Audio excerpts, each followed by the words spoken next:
నిజంగా అరే పెద్దోళ్ళందరికి పెద్ద నేనేరా అంటారు చూడు, అది ప్రభాస్ అంటే అదిరా అనిపించాడు. నిజంగా ఆ రేంజ్ లో ఉంది ప్రభాస్ అన్న పర్ఫార్మెన్స్. ఉండేది 3 నిమిషాలు కానీ 300 కోట్లు వస్తాయి భయ్. ఇది మా ప్రభాస్ అన్న. ఎందుకు సారీ 3000 కోట్లు వస్తాయి, 300 కోట్లు ఉన్న 3 నిమిషాలుగా 3000 కోట్లు వస్తాయి ప్రభాస్ అన్న అరాచకానికి. నిజం చెప్తున్నా. ఇంకొకటి ఏంటంటే మంచు విష్ణు అన్నకి ప్రభాస్ అన్నకు ఫైట్ సీన్స్ అనేది పెట్టారు. నిజంగా ఒక్క ఇట్లా గుద్దుతాడు, షాక్ అవుతాడు. లాస్ట్ కి ప్రభాస్ అన్న అంటాడు శివయ్య అంటాడు. ఒక రేంజ్ లో ఉండి భయ్యా, ఒక నాస్తికుడిని శివుని తిప్పుతాడు చూడు, అది ప్రభాస్ అన్న. చాలా చాలా క్రేజీగా అనిపించింది.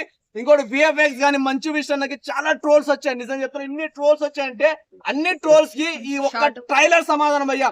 ఎవరు కట్ చేశాడో తెలియదు కానీ విఎఫ్ఎక్స్ చేసినాడు ఎవడో అని తెలియదు కానీ ఒక రేంజ్ లో ఇచ్చిండు.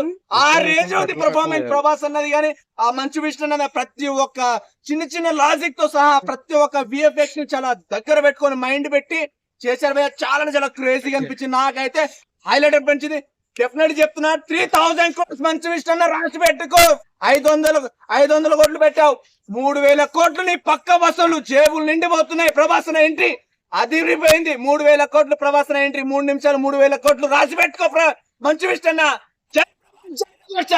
పెద్దలందరికీ పెద్ద ఇది మా ప్రభాస్ అన్న, గుర్తుపెట్టుకో.